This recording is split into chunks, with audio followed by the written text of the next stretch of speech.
Hi everyone! In this video, we are going to learn some Chinese related to cinema. In Chinese, a cinema can be called 电影院. Once again, 电影院.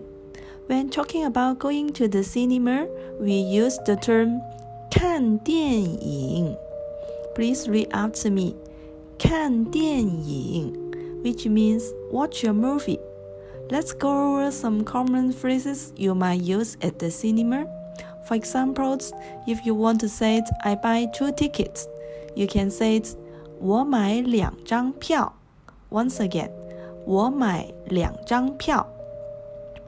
If you want to say I want a serving of popcorn, you can say 我要一份爆米花. 我要一份爆米花.